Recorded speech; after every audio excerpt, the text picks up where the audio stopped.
તો કેમ છો મિત્રો? મિત્રો વાત કરીએ માર્કેટની તો આજે ઘણું જ માર્કેટમાં પ્રેશર જોવા મળ્યું.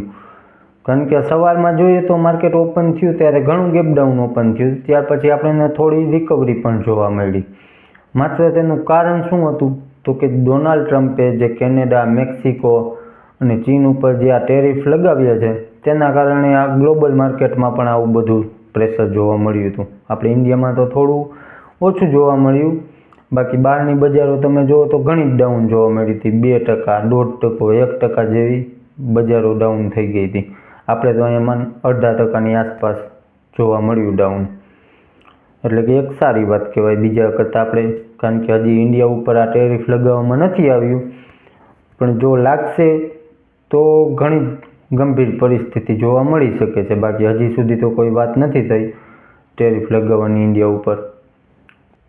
બાકી મિત્રો હજી આ પૂરું નથી થયું, હજી તો આ શરૂઆત થઈ છે. એટલે હજી ઇન્ડિયાનું નામ પણ આવી જાય તો પણ આપણે કંઈ કહી ન શકીએ. એટલે હજી બજારમાં આપણને વોલેટિલિટી જોવા મળી શકે છે હજી પણ થોડોક ટાઈમ. બાકી મિત્રો પોર્ટફોલિયો જોઈએ તો બધાના પોર્ટફોલિયો અત્યારે રેડ જ હશે.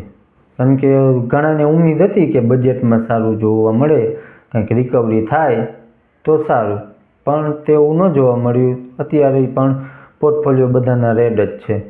બાકી આ ટેરિફ એટલે શું એ બધાને પ્રશ્ન છે કે ટેરિફ એટલે શું છે આ? તો કે ટેરિફ એટલે જો માની લો કે અત્યારે કેનેડા ઉપર 25% ટેરિફ લગાવ્યું છે ડોનાલ્ડ ટ્રમ્પે, એટલે કે અમેરિકા કેનેડા પાસેથી કાંઈ પણ પ્રોડક્ટ ઇમ્પોર્ટ કરતું હોય તેના ઉપર ડાયરેક્ટ ટેક્સ, એની કહેવાય ટેક્સ લગે. ટેરિફ એટલે કે ટેક્સ લગાવ્યો. એટલે કે માની લો કોઈ પણ પ્રોડક્ટ અમેરિકા કેનેડાથી ઇમ્પોર્ટ કરે છે તો એની કિંમત આપણે માનીએ કે ₹100 છે.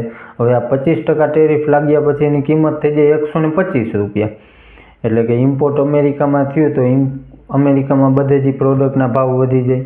ભાવ વધી જાય એટલે શું થાય કે લોકો એ પ્રોડક્ટની બદલે ત્યાં અમેરિકાની પ્રોડક્ટ હોય એનાથી સસ્તી મળતી હોય તેને ખરીદવાનું વધુ પ્રેફર કરે. એટલા માટે અમેરિકાની જે ઇકોનોમી છે એને બૂસ્ટ કરવા માટે, ત્યાં રોજગાર વધારવા માટે, ત્યાંની કંપનીઓ બધી છે તેને સારો બેનિફિટ મળશે આનો, એ બધું કરવા માટે અત્યારે આ ટેરિફ લગાવવામાં આવ્યું છે. બાકી કેનેડા પણ આવું જ કરશે ને, કારણ કે સામસામે અત્યારે ટેરિફ વોર ચાલુ થઈ ગઈ છે. એટલે ત્યાં પણ આવું જ થશે કે અમેરિકાથી કાંઈ પણ વસ્તુ ઇમ્પોર્ટ થતી હોય કેનેડામાં તેના ઉપર ટેરિફ લગાવશે. એટલે આ બંને બાજુ આવું જોવા મળી શકે છે. કેનેડામાં છે, ચીનમાં છે, મેક્સિકોમાં છે, તો આ બધું જ જગ્યાએ આવું જોવા મળી શકે છે. ત્યાર પછી આપણે ઇન્ડિયા માટે મોટો નેગેટિવ પોઈન્ટ કે રૂપિયો સતત ડાઉન થઈ રહ્યો છે અને ડોલરનો ભાવ વધી રહ્યો છે, આ એક મોટો પોઈન્ટ છે. એફઆઈની સેલિંગ પણ રોજે આપણને જોવા મળી રહી છે અને આમાં પણ જો રૂપિયો વધુ ડાઉન થતો જાય એટલે એફઆઈને પણ ઇન્ટરેસ્ટ ન રહે.